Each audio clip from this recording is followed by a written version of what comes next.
ஷோல பார்க்க போற லாஸ்ட் முக்கியமான நியூஸ் ஸ்டோரி கூகுள் அப்படிங்கிற நிறுவனத்தை பத்தினது. ரீசெண்டா கூகுள் வந்து ஒரு மோனோபோலி அப்படின்னு சொல்லிட்டு யூஎஸ்ல ஒரு ஜட்ஜ் வந்து அனௌன்ஸ் பண்ணிருக்காரு. இதுல கொடுமையான விஷயம்னா யார் அந்த ஜட்ஜ் அனௌன்ஸ் பண்ணது அப்படின்னு நம்ம கண்டுபிடிக்கிறதுனால நம்ம கூகுள் தான் பண்ணி பார்க்கணும்.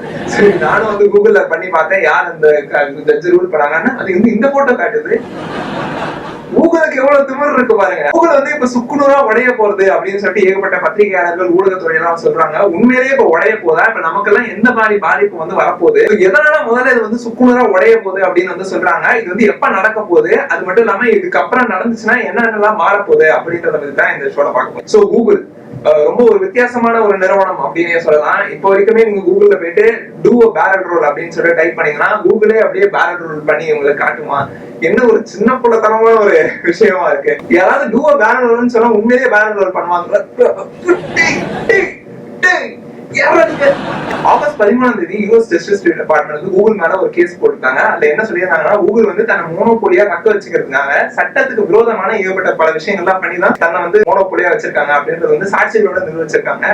கூகுள் ஏன் மோனோபோலின்னு சொல்றாங்கன்னா முதல்ல மோனோபோலினா என்ன நீங்க தெரிஞ்சுக்கணும். எந்த ஒரு விஷயமுமே டிஃபால்ட் ஸ்டேட்டஸ்க்கு போயிடுச்சுன்னா அது வந்து மோனோபோலி அப்படின்னு வந்து சொல்லலாமா. உதாரணத்துக்கு இப்ப ஏதாவது ஒண்ணு உடஞ்சிருச்சு, ஏதாவது ஒண்ணு ஒட்டணும் அப்படின்னு நீங்க பாத்தீங்கன்னா யாரும் வந்து க்ளூ அப்படின்னு சொல்ல மாட்டாங்க, ஃபெவிகால் அப்படின்னு தான் வந்து சொல்றாங்க. இப்ப யாராவது ஒருத்தர் வந்து பேப்பர் மாதிரி இன்னொரு காப்பி எடுக்கணும்னா யாருமே போட்டோ காப்பி அப்படின்னு சொல்ல மாட்டாங்க, ஜெராக்ஸ் அப்படின்னு தான் சொல்லுவாங்க. அதே மாதிரி இப்ப யாருக்காவது பசிக்குது சாப்பிடணும்னா யாரும் செத்த புழு சாப்பிடணும் அப்படின்னு சொல்ல மாட்டாங்க, மேகி நூடுல்ஸ் சாப்பிடணும் அப்படின்னு தான் சொல்லுவாங்க. ஒரு டிஃபால்ட் ஸ்டேட்டஸ் ஆயிடுச்சு சரிங்களா இதெல்லாம். சோ டிஃபால்ட் ஸ்டேட்டஸ் ஆயிடுச்சுன்னா என்னென்ன பிரச்சனை வரும் பாருங்க. என்னோட கம்ப்யூட்டர் சர்ச் பார்ல நான் ஒன்னு டைப் பண்ணுறேன், ஆனா அதுல வர முதல் விஷயமே சர்ச் கூகுள் அப்படின்னு தான். நான் கூகுள் சர்ச் பண்ணுன்னு சொல்லவே இல்லை. இப்ப நான் மொசில்லா ஃபயர்ஃபாக்ஸ்க்கு போறேன், அங்கேயும் என்ன டைப் பண்ணாலும் வர முதல் விஷயம் சர்ச் வித் கூகுள் தான். என் சாம்சங் போன் ஹோம் பேஜ்ல கூகுள் சர்ச் பார் இருக்கு பாருங்க. இப்ப நான் சாம்சங் சர்ச் பார் பயன்படுத்தினாலும் அதுவும் டெரிக்டா கூகுளுக்கு தான் போகுது. ஆக மொத்தம் எல்லாமே அவங்க கட்டுப்பாடுக்கு வந்துடுச்சு. டிஃபால்ட் ஸ்டேட்டஸே வந்து ஒரு டேஞ்சரஸான ஒரு ஹாபிட் அப்படின்னு சொல்லிட்டு நிறைய பேர் வந்து சொல்லுவாங்க. ஏன்னா அறிவியல் பூர்வமா கன்சியூமர் பிஹேவியரே ஒரு ஹாபிட்டா பார்க்கப்படுது. நம்ம வந்து ஒரு விஷயத்துக்கு பழகிட்டோம்னா அதுல வந்து மாத்துறதுக்கு வந்து நம்ம வந்து ரொம்ப கஷ்டப்படுவோம். அதனாலதான் நிறைய பேர் வந்து அதிகமா சரவணா ஸ்டோர்ல போய் துணி எடுத்து பழகினவங்களும் இந்த சரவணா ஸ்டோரோட இந்த ஆடை பார்த்தாங்கன்னா பரவாயில்ல அங்கேயே அந்த கடைக்கு போய் துணி எடுக்கலாம் அப்படின்னு தான் நினைக்கிறாங்க. சோ கூகுள் வந்து மோனோபோலி இந்த பொசிஷனுக்கு வந்ததே ரொம்ப முறையே இல்லாத லெஜிட் இல்லாத ஒரு விதத்துல தான் அவங்க வந்து டாப் பொசிஷனுக்கு வந்திருக்காங்க. உதாரணத்துக்கு அவங்க வந்து ஆப்பிள் போன், சாம்சங், அதுக்கப்புறம் மோசிலா ஃபயர்ஃபாக்ஸ் இந்த மாதிரி எல்லா டிவைசஸ் பணம் கொடுத்து எங்களுடைய இதை வந்து யூஸ் பண்ணுங்க அப்படின்னு சொல்லிட்டு அவங்க பணம் கொடுத்து பண்ணிருக்காங்க. அதுக்கு பதிலா அது மூலமா கூகுளுக்கு வர ஆட் ரெவென்யூல வந்து பாதி பாதி ஆப்பிள் அந்த மாதிரி எல்லாத்துக்குமே பிரிச்சு பிரிச்சு கொடுத்துட்டு இருக்காங்க. பில்லியன்ஸ் வர்த்தகம் வந்து ஒவ்வொரு வருஷமே வந்து உங்களை வச்சு நடந்துகிட்டு இருக்கு சரியா. சோ என்னைக்காவது ஒரு நாள் நீங்க வந்து வேல்யூ இல்லாத பர்சன், நல்லா வர்த்தே இல்ல அப்படிங்கிற நினைச்சீங்கன்னா வந்து ஞாபகம் வச்சுக்கோங்க. அதை வச்சுதான் இந்த கூகுள், அமேசான் தான் கோடி கோடியா வியாபாரம் பண்ணிட்டு இருக்காங்க. உங்க வேல்யூ என்னன்னு உங்களுக்கே தெரியல சரிங்களா. கடைசியா அந்த மோட்டிவேஷன் ஸ்பீச் எல்லாம் கொடுத்து வச்சிட்டீங்களா.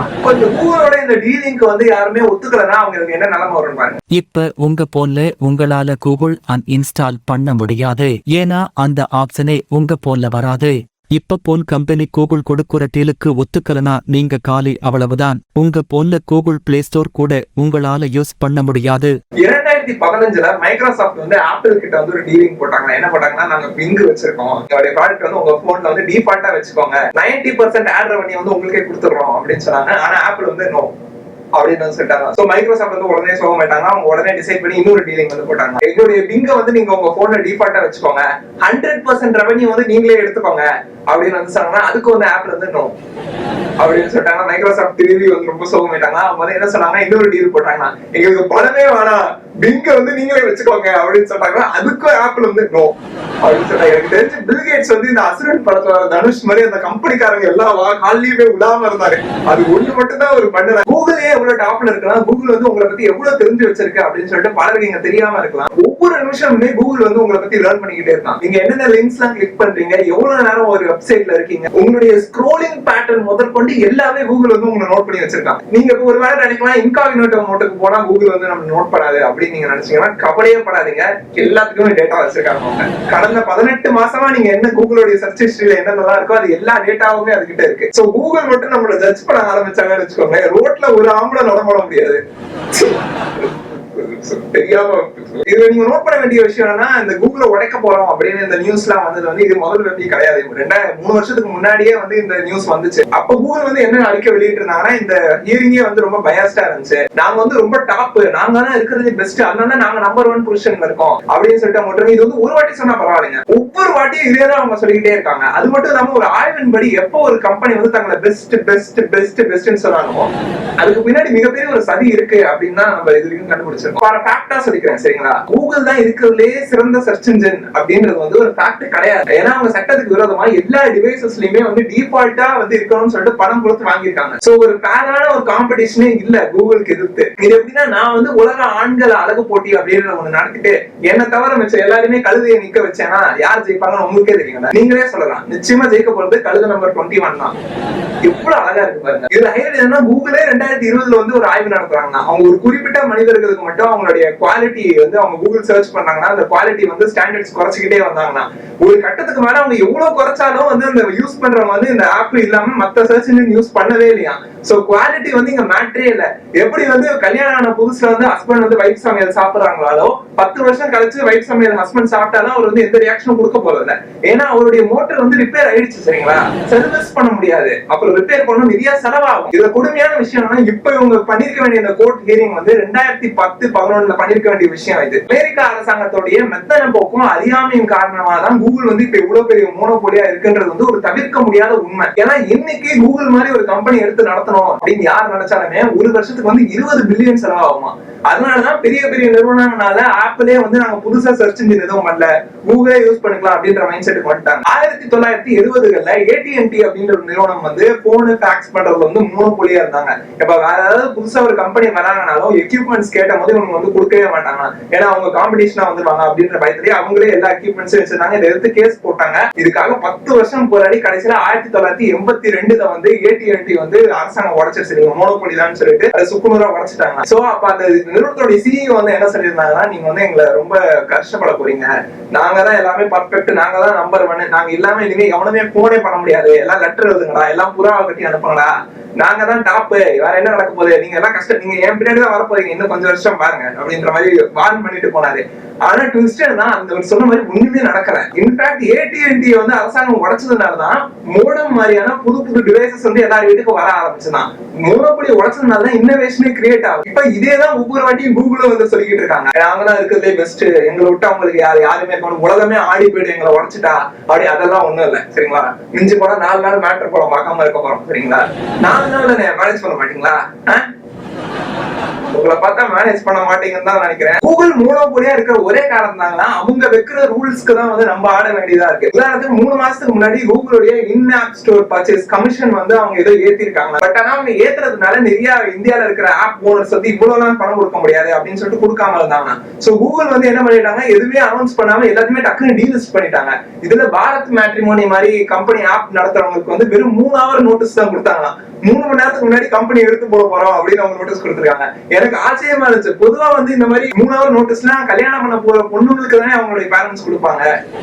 மகளே உனக்கு கல்யாணம் பிக்ஸ் பண்ணிருக்கேன், என்னப்பா சொல்றீங்க, என்ன திடீர்னு சொல்றீங்க, எப்ப எனக்கு பிக்ஸ் பண்ணிருக்கீங்க, ஒன்னும் கவலைப்படாத, அடுத்த 3 மணி நேரத்துல தான் கல்யாணம், நீ அதுக்குள்ள என்ன பண்ண முடியுமோ பண்ணிக்கல. மோனோபோலி நிறுவனங்கள் இல்லீகலா செய்யற பல விஷயங்களை தான் வந்து 3ஆ பிரிச்சு சொல்லுவாங்க. பை, காப்பி ஆர் கில் அப்படின்ற வந்து 3 ஸ்ட்ராட்டஜில வந்து அவங்க சொல்லுவாங்க. உதாரணத்துக்கு Facebook உடைய வேல்யூ வந்து குறைஞ்சிட்டு இருந்த போது இன்ஸ்டாகிராம் அப்படின்ற ஒண்ணு வந்து மார்க் சகர்பர்க் வந்து நோட் பண்ணிருக்காரு. உடனே இன்ஸ்டாகிராம் வளர்றத பார்த்துட்டு இது வந்து நம்ம விட்டுறக்கூடாது, காம்படிஷனா வந்துடும் சொல்லிட்டு 1 பில்லியன் கொடுத்து இன்ஸ்டாகிராம வாங்கிட்டாங்க. அதுக்கப்புறம் வந்து ஓகே எந்த பிரச்சனையுமே இல்லை அப்படின்னு நினைக்கும் போது ஸ்னாப்சாட் அப்படின்றது ஒண்ணு வர்றது அப்படின்றது வந்து பார்த்தாங்க. இது வந்து Facebook இன்ஸ்டாகிராமுக்கு கம்மியா இருக்குன்னு சொல்லிட்டு 3 பில்லியன் கொடுத்துட்டு வந்து ஸ்னாப்சாட் வாங்க ட்ரை பண்ணாங்க. ஆனா ஸ்னாப்சாட் வந்து இல்ல, நாங்க வரமாட்டோம், நாங்க எங்களுக்கு விருப்பம் இல்லை அப்படின்னு சொல்லிட்டாங்க. அதனால மார்க் சகர்பர்க் வந்து என்ன பண்ணாங்கன்னா வந்து அது மாதிரியே காப்பி பண்ணாங்க. ஸ்னாப்சாட்ல இருக்கிற எல்லா ஃபீச்சர்ஸுமே இன்ஸ்டாகிராம் அதுக்கப்புறம் வந்து Facebookல கொண்டு வந்துட்டாங்க. சோ இதனால ஸ்னாப்சாட் வந்து அதோடைய வேல்யூ குறைஞ்சு அது வந்து ஃபெயில் ஆகி போயிடுச்சு. 3வது வைன் அப்படின்ற ஒரு ஆப் வந்து ஃபேமஸா டெவலப் ஆச்சு. அதுக்கு முதல்ல வந்து Facebook ஹெல்ப் பண்ணிக்கிட்டு இருந்துச்சு. ஏன்னா வந்து Facebookல இருக்கிற இதே ஃப்ரெண்ட்ஸ் வந்து வைன்ல லாகின் பண்ணாங்கன்னா வைன்லயே அப்படியே கனெக்ட் பண்ணிக்கலாம் அப்படின்ற ஒரு ஃபீச்சர் வந்து இருந்துச்சு. ஆனா வைன் வந்து ஒரு கட்டத்துக்கு மேல அதிகமா பாப்புலாரிட்டி வந்ததை பார்த்துட்டு இவங்க வந்து பயந்து உடனே வைன்ல இருக்கிற அந்த ஃபீச்சர் வந்து கட் பண்ணிட்டாங்க. பார்க்கிறதுக்கு ஓம குசும மாதிரி இருந்துட்டு எவ்வளவு வேலை பண்றாங்க பாருங்க.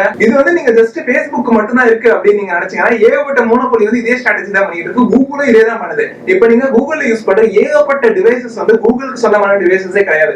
உதாரணத்துக்கு ஆண்ட்ராய்டு சரிங்களா, அவங்க கண்டுபிடிச்சது கிடையாது, 50 பில்லியன் கொடுத்து வாங்கினாங்க. யூடியூப் கூகுள் கண்டுபிடிச்சது கிடையாது, அவங்க 1 பில்லியன் கொடுத்து யூடியூப் வாங்கினாங்க. ஏன் நம்ம பெரும்பாலும் யூஸ் பண்ற கூகுள் மேப்ஸ் கூட கூகுள் கண்டுபிடிச்சது கிடையாது, அவங்க பணம் கொடுத்து தான் கூகுள் மேப்ஸ் அவங்க பேர் மாத்திக்கிட்டு இப்ப கூகுளோட டிவைஸா அது பார்க்கப்படுது. இன்ன வரைக்குமே நீங்க சின்ன பசங்க யாராவது ஸ்கூல் படிக்கிற பசங்க 16-17 வயசு பசங்க கிட்ட அவங்க ஆம்பிஷன் என்னன்னு கேட்டாங்கன்னா வந்து நான் யூடியூப்ல பெரிய ஆகணும், யூடியூபர் ஆகணும் அப்படின்னு தான் சொல்றாங்க. யூடியூபே ஒரு வீடியோ ஸ்ட்ரீமிங் பிளாட்ஃபார்ம் யாருமே சொல்ல மாட்டேங்க. யூடியூப் தான் வீடியோ ஸ்ட்ரீமிங் பிளாட்ஃபார்ம்னு அவங்க நினைச்சிட்டு இருக்காங்க. இவங்க நினைச்சாங்கன்னா புது வீடியோ ஸ்ட்ரீமிங் பிளாட்ஃபார்மே உருவாக்க முடியாது. ஆனா அதை பத்தி யாருமே யோசிக்க மாட்டாங்க. அந்த அளவுக்கு டிஃபால்ட் ஸ்டேட்டஸ்க்கு வந்து நம்ம வந்துட்டோம். இந்த மோனோபோலி பிரச்சனை வந்து இப்பதான் இருக்குன்னு நினைச்சீங்கன்னா அது கிடையவே கிடையாது. 1920களில் இருந்தே இப்ப வரைக்கும் மோனோபோலி பெரிய பெரிய நிறுவனங்கள்லாம் வந்து அரசாங்கத்துக்கிட்ட சண்டை போட்டுக்கிட்டு தான் இருக்காங்க. ஆனா இப்பவும் என்ன சொல்ல வராங்க, கூகுள் வந்து உடையாது, ஏன்னா அந்த அரசாங்கம் வந்து அப்பீல் பண்றாங்க அப்ப திருப்பி. அவங்க அப்படியே வந்து அரசாங்கம் ஜெயிக்கிறதுனால நிச்சயமா இன்னொரு 5 வருஷம் 10 வருஷம் இழுத்தடிச்சுதான் அவங்க வந்து தீர்ப்பு கொடுப்பாங்க. மோனோபோலிகள் உடைஞ்சா மட்டும்தான் மக்களுக்கு வந்து முன்னேற்றம் கிடைக்கும், ஏகப்பட்ட புது புது நிறுவனங்கள் வளரும் அப்படின்றது வந்து ஒரு தவிர்க்க முடியாத உண்மை. சோ என்னைக்காவது ஒரு நாள் கூகுள் வந்து பேரல் ரோல் பண்ணி கவிழ்ற மாதிரி